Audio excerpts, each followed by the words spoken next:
The following was recorded in front of a live studio audience at the Studio 21 Podcast Cafe.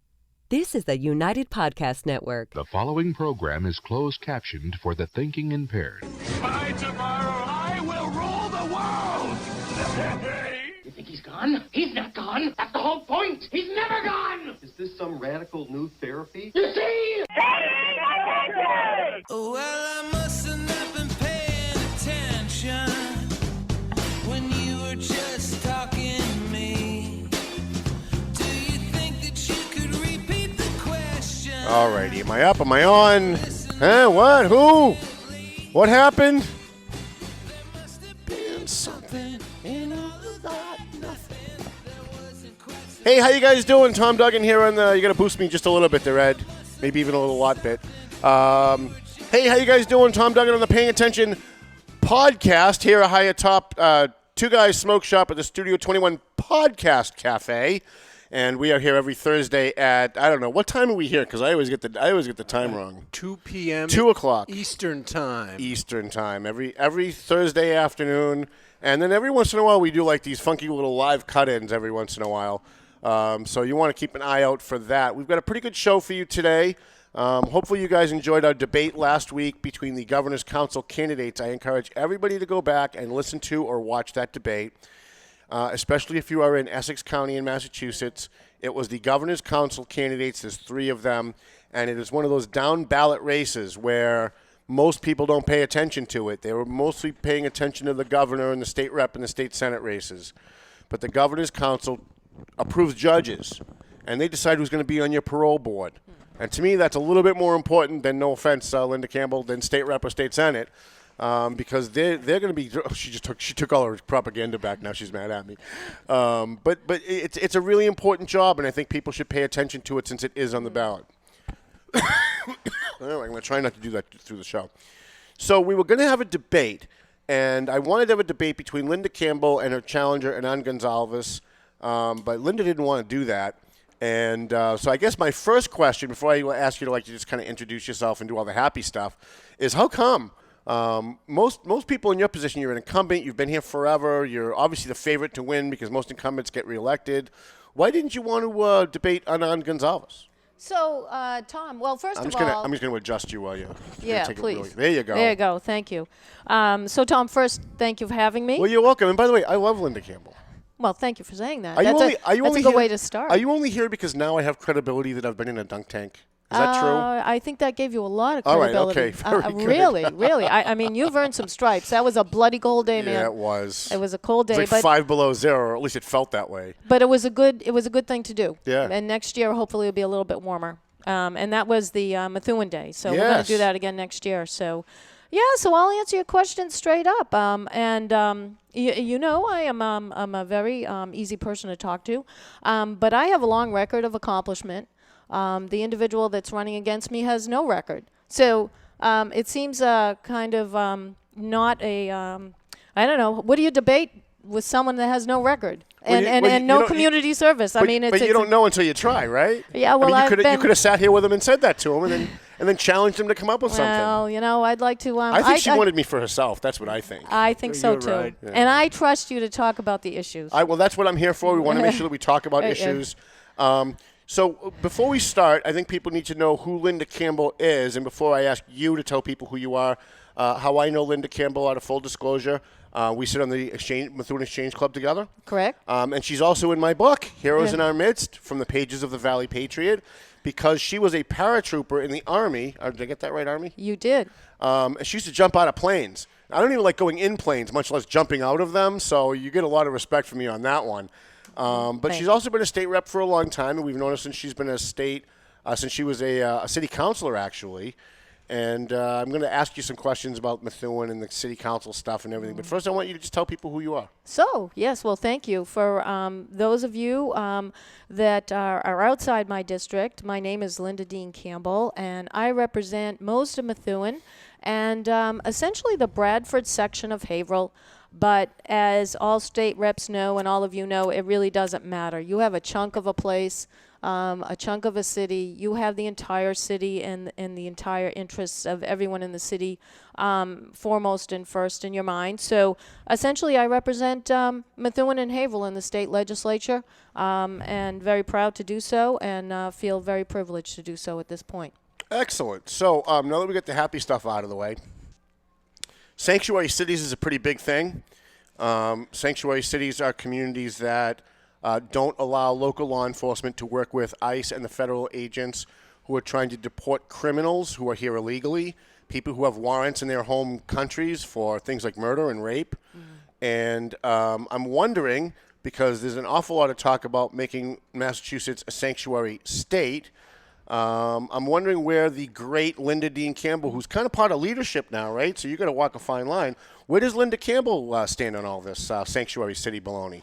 So my position has been from the get-go, Tom, and I know we've talked about this a little bit, and it was actually in the news today, and I want to say this. This week in Methuen, there was a, $28 million sale of fentanyl in the city of Methuen. Right. And that is concerning to everyone. By the way, they were illegal aliens. We saw the headline that said Dominican national, and we know that that's code for illegal alien. It doesn't matter who's selling this. We just passed some laws in the legislature. We have just about the strictest laws in the country right now with our criminal justice bill for fentanyl sales. And so that is one thing that was really important that we did with the criminal justice bill. I think it's the toughest penalties in the country. So I am hoping that they are going to be applied in this case, and I know they will. So back to your question. I'm opposed to the concept of let's label cities sanctuary cities or non-sanctuary cities. I'll ask you, what is the good in labeling a city this, that, or the other? You know, right now in this country, it's not about labeling. It's about what they do and what they are. Paul, you can join us if you'd like. Yeah. All right. So. What do you accomplish by that? What we need and what every mayor wants is a good working relationship with law enforcement in their communities to work to ensure that we take the criminals off our streets. And so what's the benefit of being a sanctuary city? You're putting a label out there, and it doesn't accomplish anything. And we have so many labels in our country. We all want to put everyone in a box here and there. Hey, listen, it's pretty simple, okay? Your mayor and all of us in government have to work with law enforcement to ensure that those that are selling these weapons that are killing our fellow citizens are put in jail and taken away. It's that simple. And so having a label, I don't know what that accomplishes. It gets everybody fired up. It gets people on both sides of the issue opposing each other. It doesn't accomplish anything. So you're against sanctuary cities? Yeah. I mean, it's a label. What does it accomplish? Yes, I am. Excellent. I disagree that it's a label, but I'm glad that you're against it, so why push my luck? Yeah. Right? I agree with that. So as a state representative, you have taken some hard votes. Yeah. Transgender bathrooms, which obviously makes the conservative, moderate Methuen-ites probably not too happy. Some other things that you've done that have probably made Methuen voters happier. The $4 million borrowing bill. Yeah. I'd like to get into that at some point. Yes. But one of the votes that you made that kind of confused me a little bit, and I think we talked about it. And after I talked to you, I was more confused than when I called you. Was the prospect of having a toll on 93 between Methuen and Salem, New Hampshire. And I'm sure that it's just that I wasn't understanding it properly. Yeah. And you voted yes on that. And my thought was, wait, she's the Methuen rep and she's voting for a toll that's going to directly affect her own citizens. And after you explained it to me, I was even more confused. So can you just clear up my confusion on this? Like, how was that a good thing? Well, it was part of a larger transportation package, and something that we truly need in the Commonwealth is more infrastructure as it pertains to transportation. I think everyone can agree with that. Sometimes, there's certain things that you have no control of. When you're a legislator, you get a 100-page bill in front of you. You have to weigh all aspects of that bill. And there's not going to be tolls on 93. There just aren't. It's not going to happen. we have such gridlock right now as it speaks. And if there were tolls on 93, you and I know that they would be going through all the neighborhoods in West Methuen. Right. So not going to happen. But you did vote for it. Yeah, well, it was part of a... And So you're saying you didn't vote for tolls. You voted for a bigger package that had tolls in it? I voted for a big bill, Okay. right, exactly. And now you have to remember that, we just had millions and millions of dollars invested in fixing our old rotary, right? So... Which, by the way, I'm hearing from Methuen residents that they think that's a nightmare. I actually like it because I actually know the area, but a lot of people complaining. Well, you know what? The timing on the lights is ongoing. And we had a meeting this week. It was actually Monday night. We had a meeting of folks, neighborhood folks and folks that are living on 110. There's going to be constant tweaks to this, but I can tell you because So they're going to be doing more work, you're saying? Oh, yeah. They're going to Okay. be tweaking the systems and, the traffic flow there. It's going to take some time.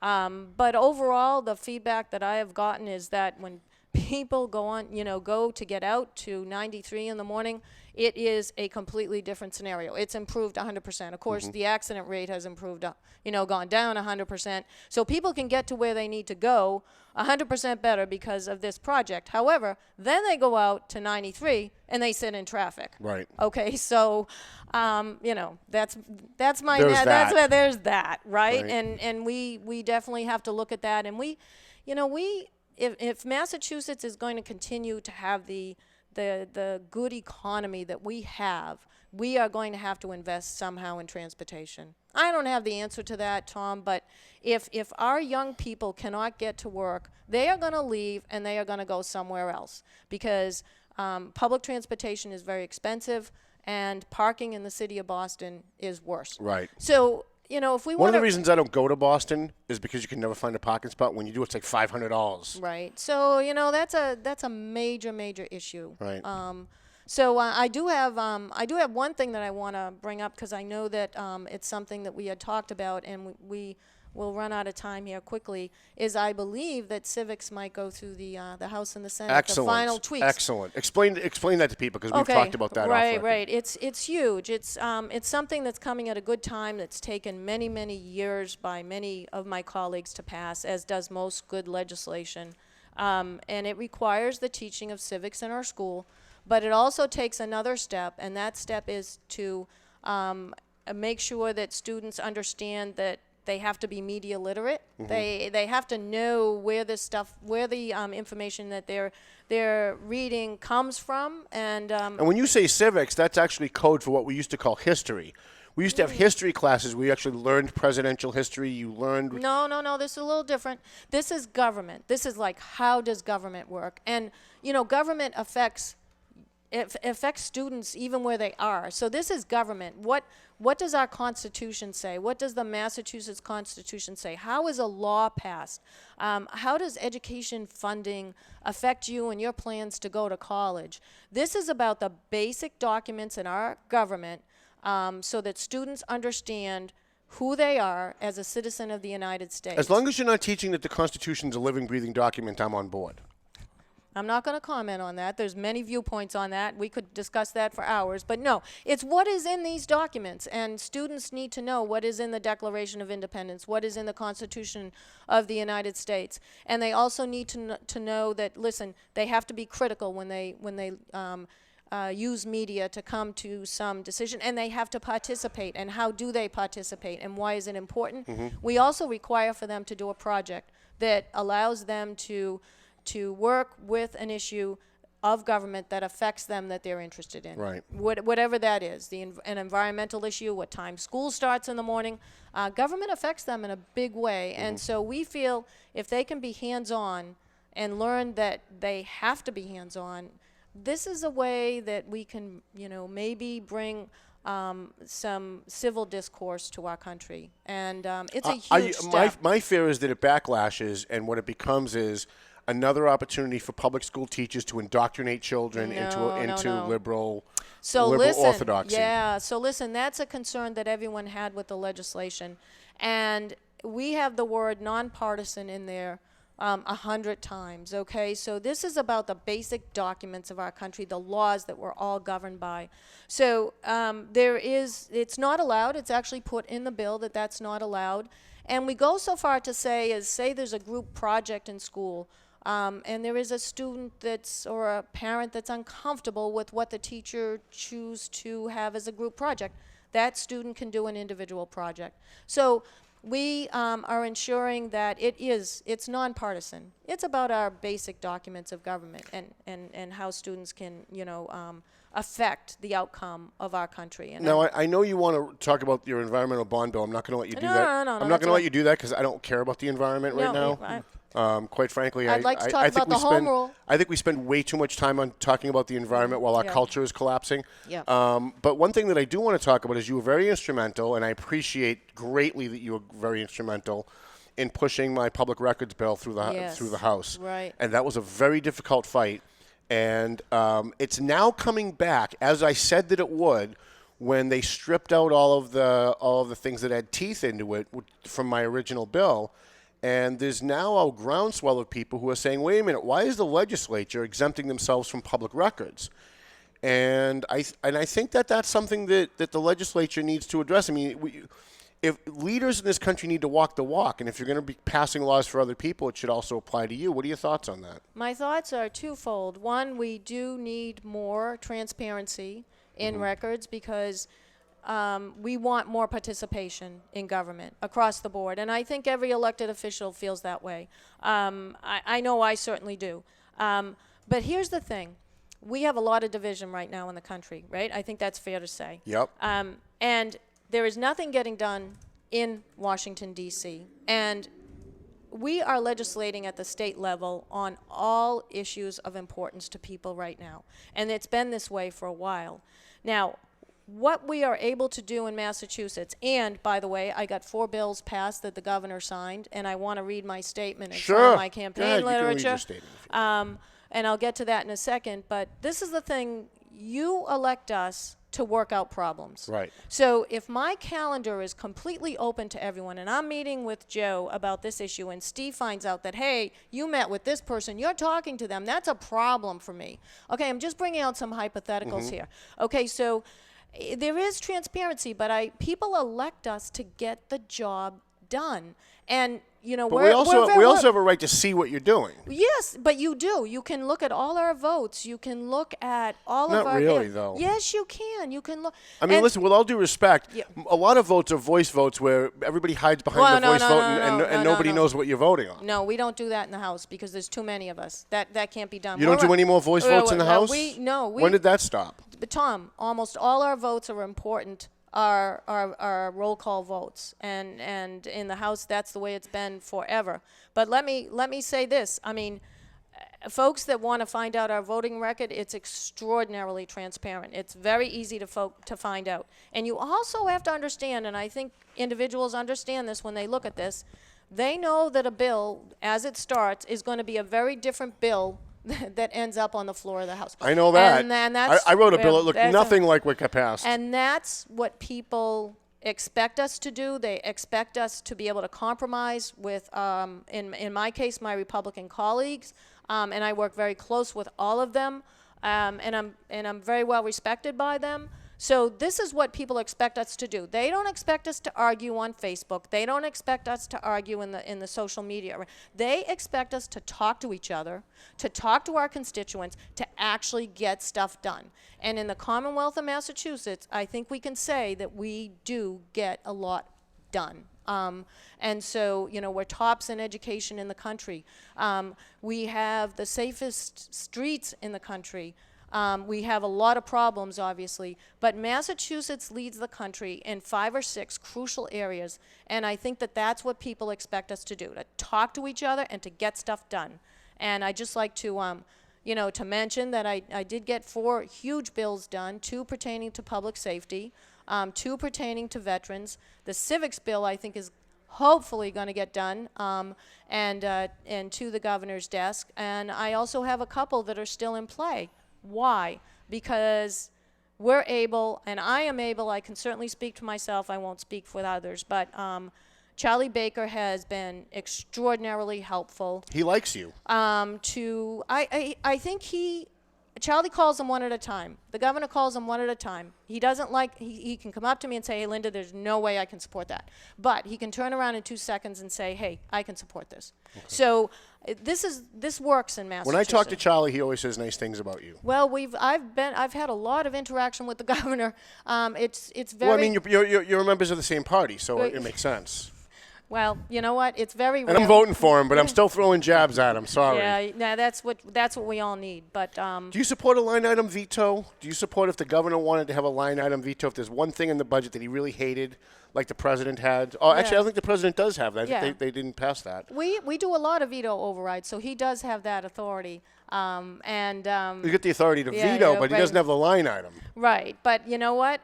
We work these things out, and if you there's a lot that goes on behind the scenes between the governor. I know, that's why we want public records. Right, but you know what? I think what we're paid in the end is to get answers to problems, and I think right now, I can speak for myself, Massachusetts is solving problems. There's a lot of challenges out there, but in terms of, trying to move big issues forward, we are definitely, you look at the opioid crisis, we've worked together with the governor, and we are among 8 states in the country that have had significant reductions. I want to talk to you about the opioid crisis. Yes. It's something that I deal with every day because Yeah. I'm out doing outreach with the homeless, trying to get people who are addicted into detox. We were at the Movement Family Dinner last night at the Buckley Garage. 5 people signed up for detox. I was walking on clouds the rest of the night. Yeah. But you know whenever I hear a politician, whether they're running for Congress or state representative, they talk about the opioid crisis. Their friggin', excuse my French, but their friggin' problem, their solution to the problem is always more programs. And government programs don't solve problems. They just don't. What we need is more beds. What we need is more money. What we don't need is more big government bureaucracy programs that just employ more people. We need solutions, and we need immediate help. And it doesn't really seem like, even though the numbers are going down, even nationwide they're starting to go down, it doesn't seem like we're getting the actual solutions that we need. It almost seems like our politicians are kind of waiting for this to be over. Yeah. So there's 2 things that we did in this particular cycle, and of course we are leading the country really in previous sessions, but this particular, every session we try and focus on a new aspect of the opioid crisis, where you put some money up front in certain areas to plug a hole. And so the hole that we chose to focus on this particular session was twofold. We provided money for 5 new treatment centers. So that's not bureaucracy. To your point, I get it. I agree. I absolutely get it. So we have 5 new treatment centers that are going to be opening up as a result of the funding that we've put in the budget. The other funding that we put in the budget was to treat newborns that are addicted, because that we saw a spike in that aspect of it. And the other aspect that we're choosing to focus on is education in our schools. And that is so important. We got to start there. We have to start young, and it's we have to work with these young people to understand. I'm trying so hard not to come across at her when she talks about education. I know. I love you. You know that, right? I know that, right. But whenever I hear we're going to spend more money on education, like these anti-bullying, anti-opioid, none of those things work. There's no way to measure whether they work. We know they don't work. I was a kid. We used to go to all these seminars for anti-bullying, and the kids would laugh, and we'd fill out whatever forms we had to just because we're not in English class while we're sitting here doing this foolishness. And we would all laugh about it, and then afterwards we would laugh about it. And it was a big joke to the kids. It was a big joke to my kids when they were at Thompson School in North Andover. They would pull the kids out, and they would do anti-bullying. All the millions of dollars wasted on that foolishness. And you can tell kids that opioids are bad. You can educate them that opioids are bad. But education does not prevent anything. That just is my opinion, and right, I'd be happy to hear yours. So I disagree with that. And I was hoping you would. I know, and you knew I would. But, I'm the parent of 2 young adults. So very often you and I both know that we say something to a young adult, and we say it 100 times, and we feel like we're bashing our heads against the wall. Because they don't listen. They don't listen to anything you have to say. Right. And then the 102nd time we say it to them, for some reason it works. So, what my parents told me is, as grandparents, you just keep at it. You stay positive, and honest to goodness, at a certain point when they're ready, it does change their mind. And they do listen. They're, in high school, I was a troublemaker in high school too. So I get it. I can't believe you were a troublemaker. So there's a lot we can disagree on, but I can't get believe you were a troublemaker. I kind of saw Yeah. you as a goody-goody in high school, if I had to think back. No? Well, so back to the opioid issue. Yes, opioids. I want more beds. And, Yeah. and I want more solutions. I want more housing. One of the biggest problems we see with the homeless issue that I see every single day is someone goes to detox, they get clean, and now they've got nowhere to go. There's no transitional housing in between them getting an apartment and them being homeless. Like somewhere in between, there's got to be. We used to have flop houses when I was growing up. Right. We used to have a lot of rooming houses. Yeah. We've gotten rid of most of them. And now people go into detox. They come back out. They go to the Daybreak Homeless Shelter, which has a heroin factory next door called McDonald's, right, where they sell heroin every day. And within 3 or 5 days, they're back on heroin, and it just becomes an endless cycle. I know. So that is understood. And, what we have to understand is there are limited funds in our budget. We don't have endless amounts to spend. That is something that we're very cognizant of, and we're working. It's a long-term. You're looking at it. That's my favorite answer by any politician. We're looking at it. But like I said, we get results, and we are getting results. And but the other thing is too, I think that was so apparent in our community with the situation in Methuen is we got to get the stuff off the streets. Right. Okay, it's got to come off the streets, and so. I think the laws that we passed this session are very, very aggressive in that respect, and that's got to be part of it too. But you're right. We have to have the availability for these people to have all their life if they need it. Folks that they can go to keep on track, and that's going to be a lifelong struggle for them. And I have we one know last thing, and then I'll let you end with whatever you want because okay. we're up against time. We got about 6 minutes left. Okay. The debacle in Methuen. Yep, we're both going to the same place, Okay. right? The home rule petition. Yeah. So Methuen schools overspent $4 million after the year before they overspent almost $2 million, which comes out to almost $6 million. And then everybody attacks the cops as if they're the problem. And everybody wants to talk about police contracts as if that's what made us in the hole, which it isn't. It's a total bait and switch.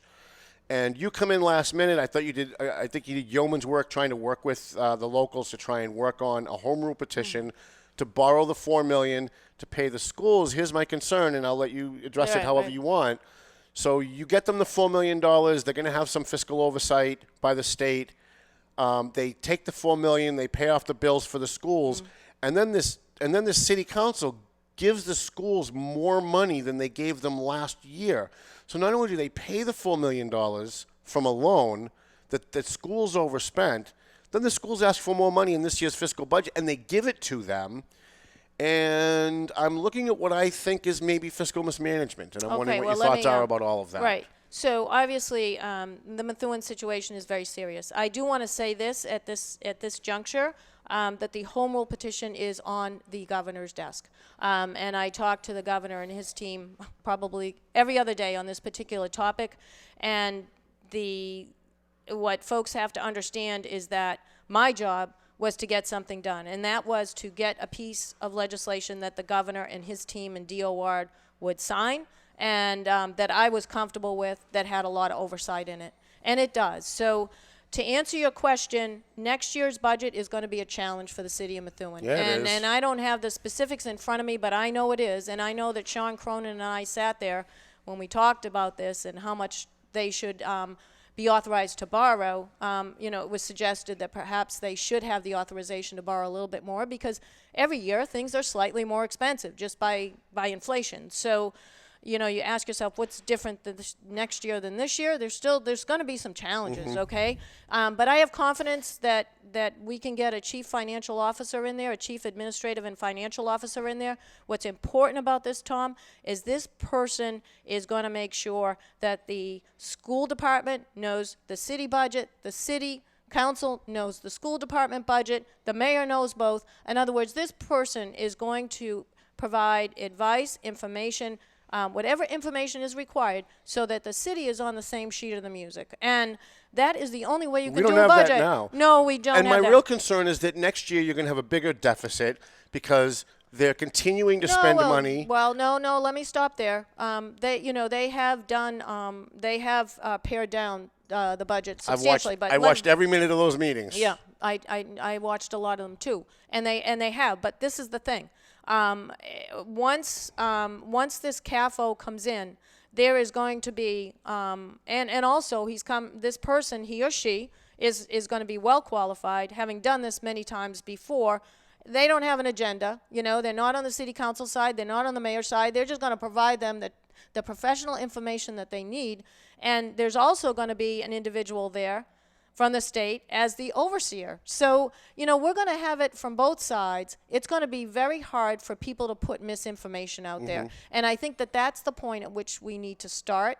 And when we start at the point where everyone knows really how much money is in the budget and where it's being spent, then that's going to go a long way to I think, help the city of Methuen make both the short-term and the long-term plans that they need to do. We should be planning long-term as well as short-term. And when you don't have the professionals that allow you to do that, you can't do that. This is a huge step because Methewen's a town, and they're thinking like they're a town. Now we're a fairly large city, and we need the professional management to come in. This is a very good place to start. Real quick answer, because we're up against time.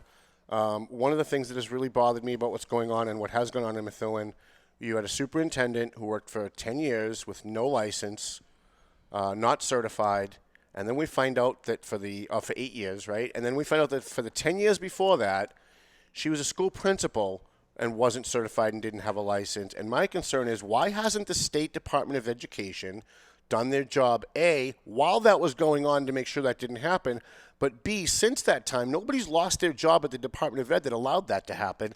It doesn't really seem like the Department of Education has done anything since we've learned that the superintendent was illegally working as a principal and superintendent, and it doesn't seem like anybody's paid any price for it. Nobody's even tried to change the mechanism of the Department of Ed that allowed that to happen. That is something that I can certainly look at, but I can tell you right now the way it works is the city is responsible for that. That's their job. And in fact, they have folks that look at certifications throughout their department. Nobody there lost their job either. I'm not getting into city politics. Listen, I got enough problems at the state level, right? I definitely have enough problems with state issues. So I'm not going to do that. I think that it is an important issue, and that there has to be changes made, certainly at the local level. So, and I trust that there will be. That being said, there's a lot of things that have to change with city government, and I think with this home rule, there's going to be 500% more transparency, and it will allow that to happen. All right, let me give you like 30 seconds to a minute to just make your final pitch to the voters, and hopefully we can have you back. Well, thank you very much. It's been a while. I need to be back here more often. But to all of you in the Merrimack Valley and in the cities of Haverhill and Methuen, I ask for your vote. I've been your rep for 12 years now. I am the go-to person that city government comes to when they need assistance, when they need help, when they need legislation, and also when they need state assets brought to their community. Things like the exchange at the Rotary, the high school project, our rail trails. These funds at the state are very important to local communities and what we're doing, and education funding as well. So it's been an honor to serve.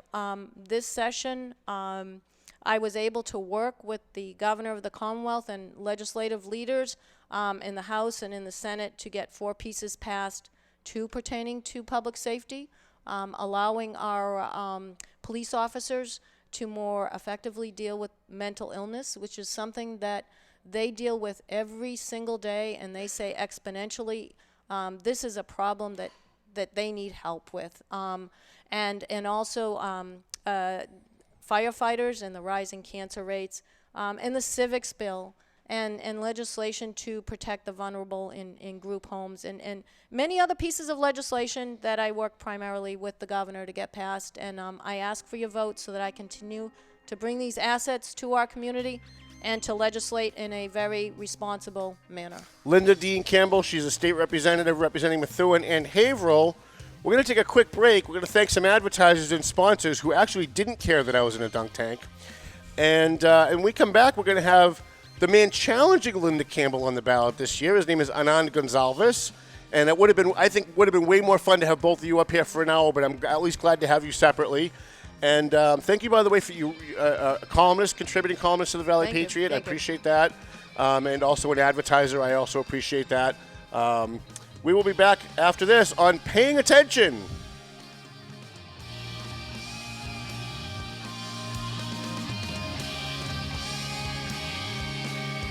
A&M Auto Body. We got our friend Angelo over there. Angelo Memolo over there. He does great work on your car. So if you got a ding in your car, somebody hit you, you got a mechanical problem, you bring it to A&M Auto. He's on South Broadway in Lawrence on Inman Street. Angelo will take care of you. So what's the address there? 341 South Broadway, Lawrence, Massachusetts. I don't know why these guys love me so much. I really don't. But Twin Lights, let me tell you how dedicated I am to helping my sponsors. The guys at Twin Lights Security needed an extra security guy to do private investigations and to do security for a certain thing in Boston. And they posted it on my page and asked if it was okay if they could use my page to solicit hiring people. And I said, you know what? As busy as I am, these guys sponsor the show. They sponsor the Valley Patriot. They give us $1,000 for the bash. I'm going to go work for these guys. So I called up Pat McLaughlin, and I said, look, you help us every single time we need something. Whenever I put out a call, you're there. If you need an extra person and you're short, I'll take the night off and I'll come work for you. And so I have been. I've been doing some work for them because they're helping us. And so there's no reason why I shouldn't be able to find a way to help them in the meantime. So if you need security, or if you're getting divorced and you need a private investigator, if you have a business and you need a private investigator or security, you want to call Twin Lights Security. They're based out of Gloucester, but they're very local. If while I'm driving around Lawrence I get shot and killed, make sure you get my body to Perez Funeral Home, because we do business with the people who do business with us. And he's on South Broadway with it's the old Scott Funeral Home. If you're an old-time Lawrence resident, it's the old Scott Funeral Home on South Broadway. Perez Funeral Home at 298 South Broadway in Lawrence. They do crematory services. They do all the stuff that they're supposed to do, right? And Mike's a big fan of the show. He followed us when we go live. He's an advertiser now in the print edition of the paper, and he's now sponsoring this program. Perez Funeral Home and Crematory Services, 298 South Broadway in Lawrence. We appreciate him. Franklin Veloz from Veloz Auto Group. He specializes in people that have maybe bad credit, no credit. Maybe you haven't had a job for a long period of time, so you don't think that maybe you qualify for a car loan. Usually, they want you to have a job for a year or more. He specializes in getting people who have bad credit or no credit or maybe spotty credit, getting them into a used car. He used to work for Charlie Dare's Commonwealth Motors for a long, long time, so he knows his stuff. I think he was the credit manager over there or something. So he knows what he's doing, and he follows us live, too. I really appreciate that he does. Every time I see him pop on, I'm very excited about it. And I was there yesterday to deliver his newspaper, and he said he's already had customers come in from us talking about him on this show. So we appreciate Veloz Auto Group. Go see Franklin. He's at 17 Mass Ave. It's right at the very beginning of Mass Ave on the Lawrence North Andover line.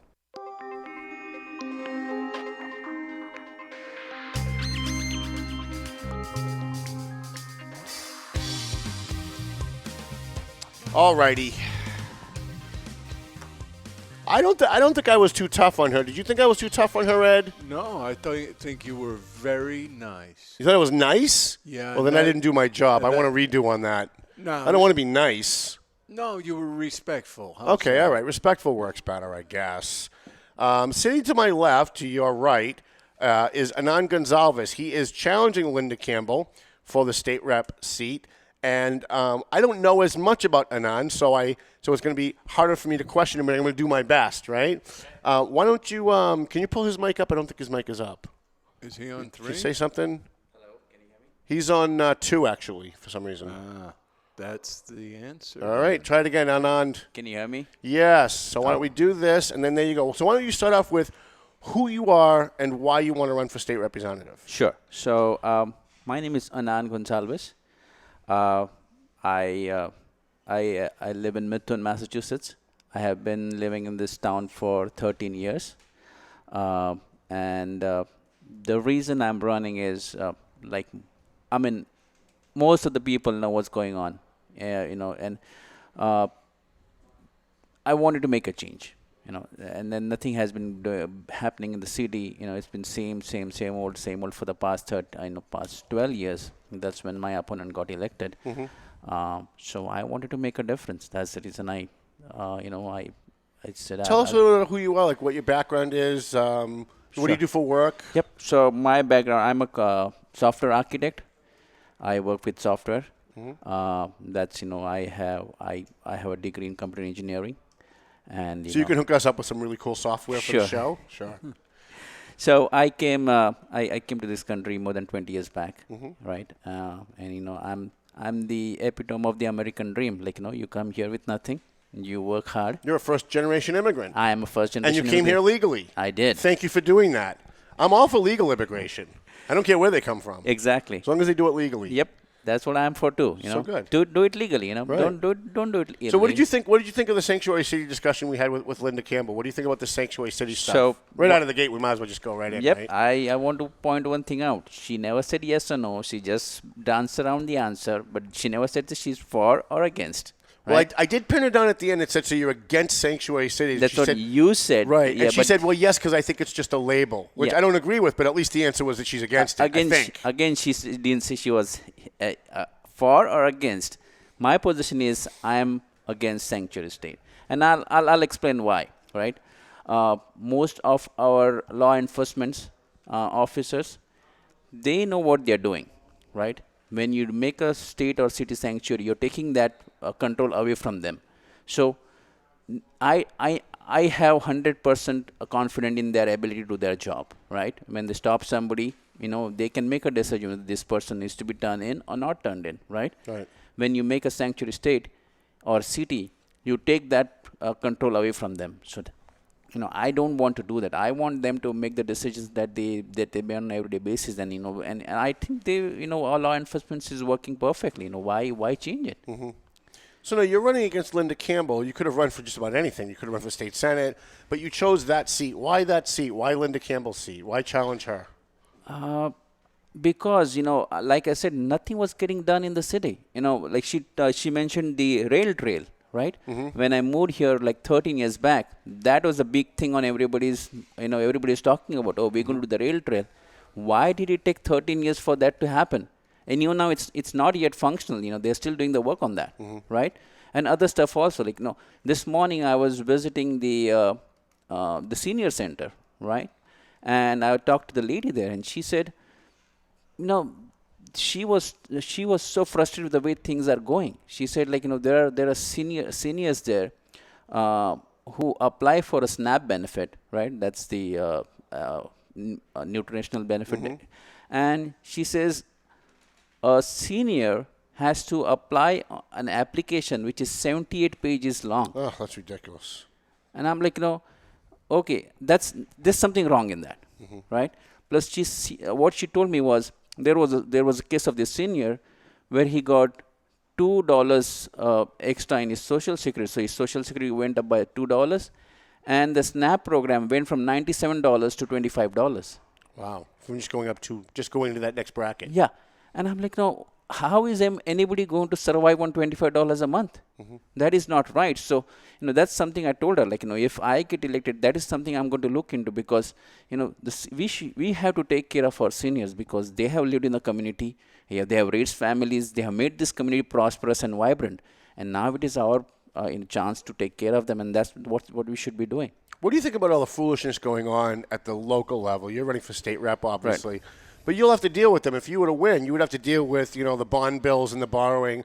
What do you think about the utter foolishness that has been going on for the last year with the spending and the overspending and hiding contracts and all this other stuff? Correct me if I'm wrong, but I think this all started with the $440,000 that the cops were going to get in their contract. That's where, then they had to shift money from one place to another. Well, it really started with the school department overspending by $4 million. I think that was precipitated by the police contracts. I think that's what my understanding is. So I think, as she calls my opponent calls herself as the dean of the delegation of the Merrimack Valley, right? She's the senior-most person there. If she was the senior-most person, she should have got everybody in a room, right? The police union guys, the city council guys, the mayor, and said, okay, there are different numbers going around. You're saying it's 440,000. The police are saying it's not for real. Let's sit down in this room, and nobody's leaving this room till you have a contract that is signed and on a number which is agreeable to everybody. Right, or at least a number everybody agrees is a real number. Yep. Right. And then then have that. what is it, like 3 months down the line now? And we still don't have any answer on any of that stuff. Right. We still don't know what the real numbers are. Exactly. Yeah. And if she touts herself as the senior-most person, act as a senior-most person, right? Go there and I know she cannot interfere in the city, the way the city works. But at this time, she should have interjected herself in there and said, "Hey, we need to get this done because we are a laughing stock of the entire country, right?" Which is very true right now. Yeah, especially after watching some of those council meetings. Yeah. And the governor was talking about it. When I was looking on Google, I found newspapers in California which were printing this as a news item. Wow. So you're running not as a Democrat and not as a Republican. You're running as an independent, right? Right. Unenrolled, whatever the new term is for it. We all know what it means, though, right? As a conservative. So how come you didn't challenge her like as a Democrat in the primary or run as why are you running as an independent? My understanding is the letter next to a person's name doesn't define that person, right? It might be a D or it might be an R. I look for what that person stands for. What does he stand for? What are his standings and what is he going to work for? And that if you look at a lot of these Democrats and Republicans, both of them have good stuff that that you can combine and do together. That's what I wanted to do. That's the reason I kept. So do you consider yourself a conservative, a liberal? I mean, I'm a centrist conservative. Okay. Almost like a moderate. You're a conservative that leans toward the middle. Maybe is that what you're saying? I know you don't want to categorize yourself, but yes. I'm trying to categorize you because one of the reasons why we look at parties is. If I'm looking for somebody who's pro-Second Amendment, I look to the Republican Party. If I'm looking for somebody who's for pro-single-payer health system, I look at the Democrats, right? And so one of the reasons I'm trying to pigeonhole you, you're probably not going to let me by the end of the show, but I'm trying to figure out what your political philosophy is. So maybe I'll just ask it that way. What is your political philosophy? So you talked about the Second Amendment. I am for the Second Amendment, right? That's 10 points. I'll give you 10 points for that. I like people to exercise the vote to for the Second Amendment. I'm not against that. Single payer system. I'm not for the single payer system, but I like that too. That's 10 more points. But I want everybody to be able to have an affordable healthcare. Right. How do we do that? I can't get into the nitty-gritty of that stuff because I don't know but I think there's a lot that can be done. Let's talk. We can talk about the prescription, right? I don't know about the state level, but at the Medicare level, the prescription, the amount that the government pays for the prescription drugs in Medicare, it's 10 times more than what you get in a normal this thing, and nobody's fixing that. And that was how the rules were written long time back. I'm sure there's some stuff in the state level Medicaid where some of that stuff can be taken care of too. But when you try to take care of that, you go against the big pharmas. Right. And now, you're pitching yourself against the big pharmas. Sure. But they're evil, so it's okay if you're against them. We actually like that. I'm ready to take that fight, Right. If it means that my constituents or the residents of the Commonwealth will get better results from them, then sure, I'll take it. What do you think about, if you don't mind me asking, because it's not really a state rep question, but I'm curious because you're new. What do you think about the mayor and the city council and the way they're running things now? What do you think about what's happening right now? I mean, a lot of people are unhappy. A lot of other people say they're getting a bad rap because it was from the people before them. What are your thoughts? What are your thoughts about all this? I think not this city council because some of the members were elected this year, but some came from the previous this thing. I don't know what the problem is with the mayor and the city council getting together. And I agree that, it was from the previous mayor, but this mayor was part of the previous administration. Right. So he can't blame everything on the previous mayor. Right. So I think they should just put their differences aside and come together and work together for the betterment of the city. Do you think they're capable of doing that? Because I thought the same thing you did 4 months ago. Yeah. And after watching the last 4 months of meetings, I'm not sure they're capable of doing that. Do you think they're capable? Maybe I'm wrong. I think they are capable of doing it. It's just they should just put their heart to it, and then they will be able to do something about it. All right. And let's get into something substantive. I'm going to give you some extra time because she had some extra time. Sure. Whenever somebody runs, especially if they're brand new, most first-time candidates make pretty much the same mistakes. They say, I'm for public safety and I'm for education, but they don't really say what that means, right? Everybody's for public safety, everybody's for education. So where do you stand? Where do you differ with Linda Campbell on things like education and public safety? When it comes to public safety, I think we should give all the tools to allow law enforcement, not just guns, but the other tools also to fight. Because in the 21st century, we are not just fighting the fight on the streets. It's just the cyber war is going on. So we have to train them in all those aspects so that they are prepared to protect us. More money for the cops? Training wise, and and programs that they can benefit from, training programs in how to do the cyber security and all the other stuff. In education, I think we have to do more on education because the schools in Methuen, when you look at the ranking, they lag at the bottom 1/3 of the rankings. I personally feel that we should be in the top 10, top 25. Especially given how much money they get every year to be at the bottom. As a conservative, one of my frustrations is, politicians seem to think throwing money at the problem means we've done something. And I see billions and billions of dollars in Massachusetts over the last 10 years being spent on an education system that continues to fail. And we have kids graduating from Methuen High right now, today, who think that the Constitution's a living, breathing document. They think that you don't have a right to carry a gun. They think that hate speech is an exemption to the First Amendment. They have no clue. They can't balance a checkbook. And we just spent billions of dollars on education. And I keep saying, well, why are we doing that? Maybe we should go the other way. Maybe we should spend less money on education, have more kids in a classroom per teacher, and let's go back to the way it was in the 70s and the 80s when kids actually could graduate and balance a checkbook. Yeah. But you have to understand that the generation that we graduated is much more different than the generations today. That's for sure. Yeah. So we have to make sure that we train them in the ways that they understand. Nowadays, I didn't get my first laptop till I was working. Nowadays, my daughter has an iPad of her own. So we have to make sure that we train them properly and make sure that they get the right training, right? And the right education, right? You said, balancing a checkbook. I don't think there are any programs that tell them how to spend money or how to save money, right? Well, we used to have home ec. When I was in school, we had home ec and civics, where you learned, if you make $300 a week and your electric bill is this and your rent is this, and how to manage money, how to manage life, how to manage the real world, how to fill out a job application. How many kids show up at my office and say they want a job? And I give them a job application, even though I don't really care about a job application. I just want to see if they can fill it out. And 90% of them can't. They can't figure out how.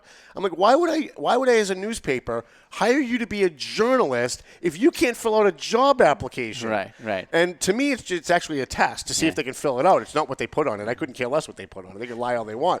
I just want to see if you can follow the directions, and most of them can't. Yeah, and that's the basic education that they should be getting, right? From kindergarten or from elementary school. So can I get a commitment for you to start cutting education funding and holding them responsible and having it be merit-based where, hey, you guys do a better job, we'll give you more funding next year. But if you're going to continue to fail, we're going to, if I had a subsidiary of my business and they were losing money every year, I would stop doing business with them. I would stop giving them money. I would stop funding them. And yet in education, we go the other way. Here's what I can tell you. I'll give them a period of five years or say 10 years, right? And then in that 5 years, I would tell them, okay, I'll give the money that you ask for, right? But in the 5 years, I want my school system to be in the top 10 in Massachusetts. Mm-hmm. If you're going to do that, I'll provide with the money.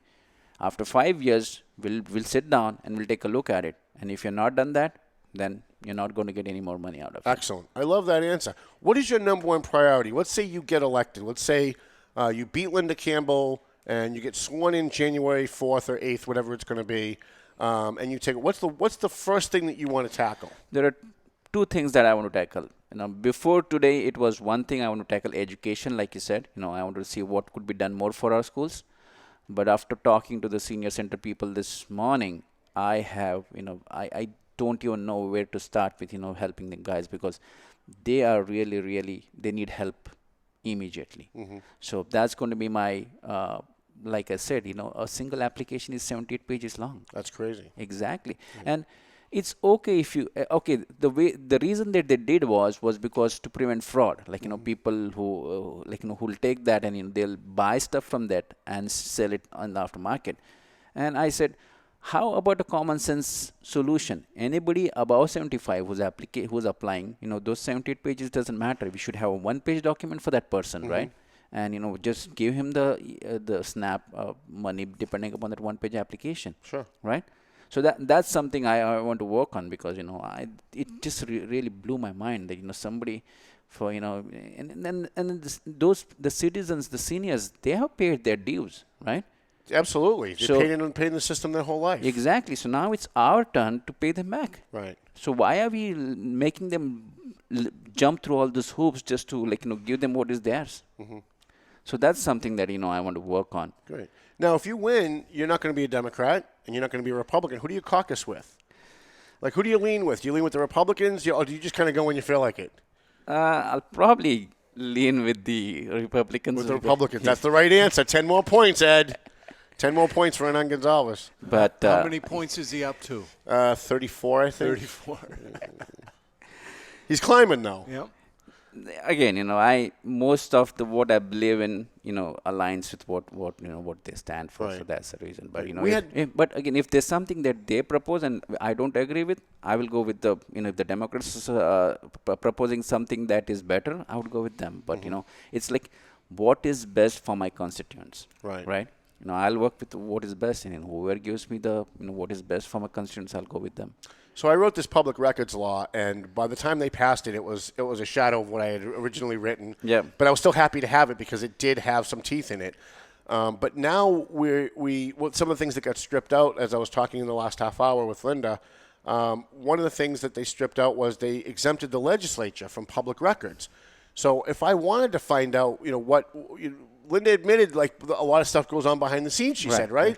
If I want to find out, I want to see her notes from that subcommittee meeting. I want to see what's going on. Who's colluding with who on what bills and who's trading votes. We don't have access to that. What are your thoughts on all that? And then she made a statement. Says every elected official feels that they should be done. Well, they have a veto-proof majority in the House and the Senate, right? If every elected official feels about it, why are you not doing anything about it? Right. Yeah, no, So, you're right. So you're pro-public records. You think the legislature should have to? Absolutely. What is How about the court system? The court system's also exempt. No, I think they should. I mean, whatever happens, what are they afraid of? Is my question. Right. Right. If they work for the public. Yeah. And turn over the documents. What are you afraid of? Right. If you did something wrong, let the public know that you did something wrong. Right. Let's see if we have any questions here from any of our fine viewers. Everybody wants to talk about themselves. It's so unbelievable. Right. We covered the Second Amendment and we covered education. How does he feel about more proactive police measures like stop and frisk?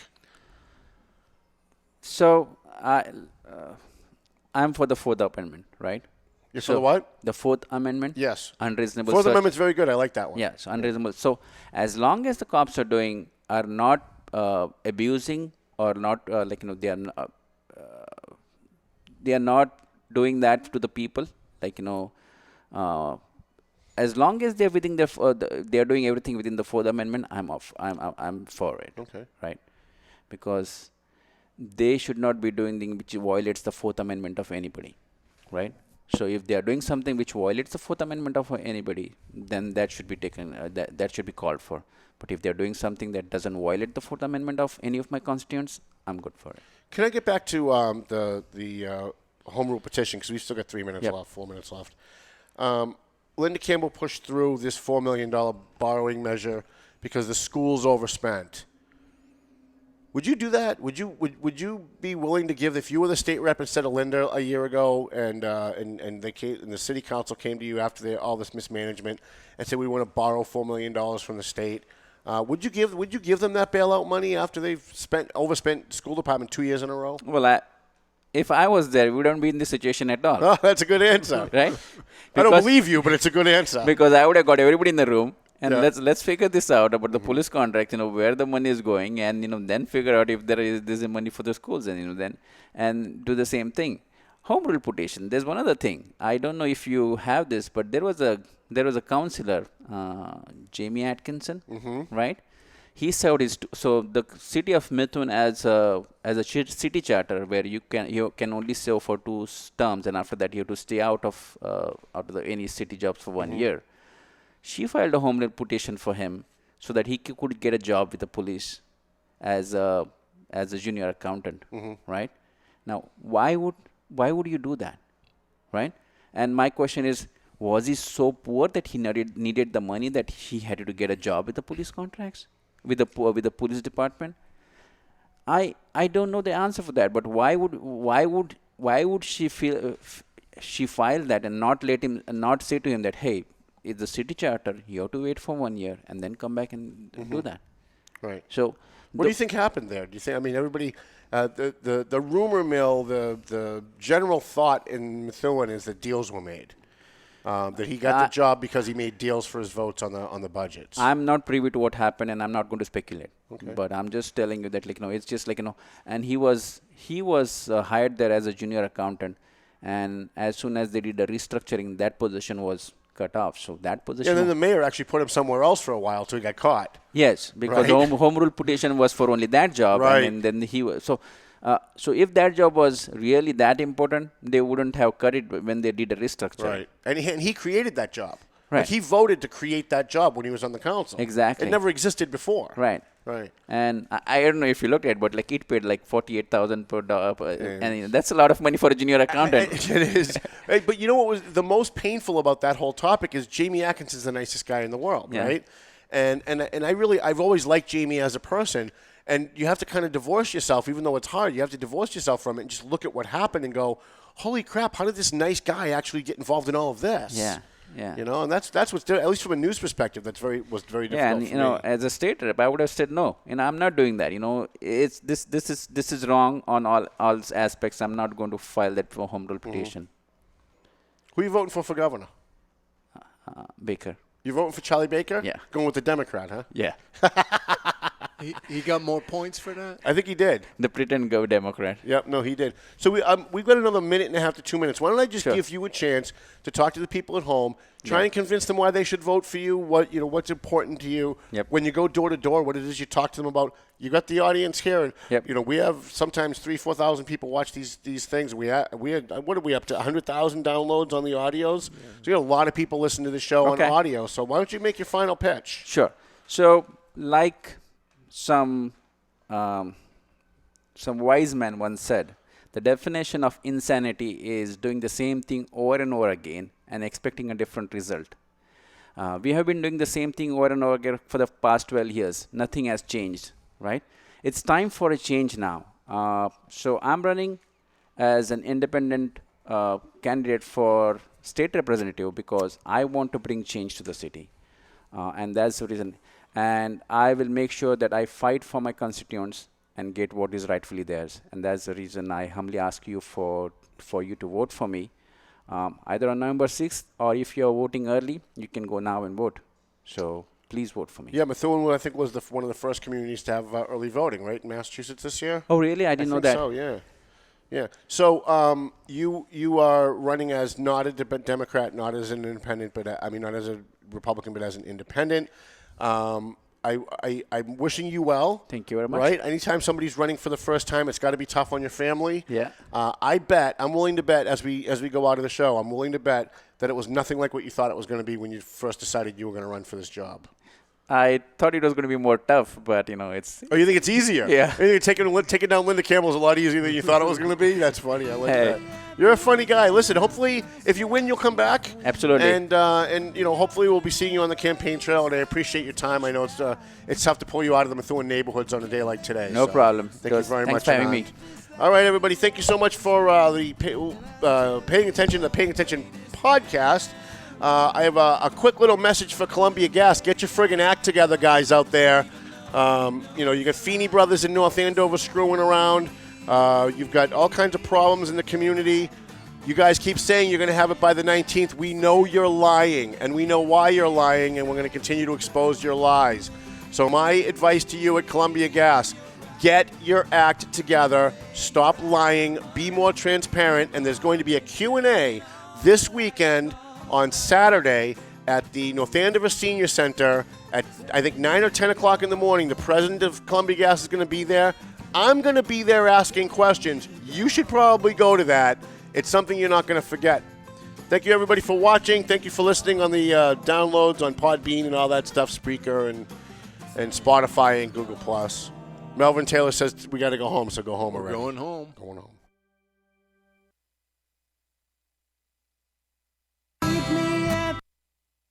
The views and opinions expressed by the hosts, guests, or callers of this program do not necessarily reflect the opinions of the Studio 21 Podcast Cafe, the United Podcast Network, its partners, or affiliates.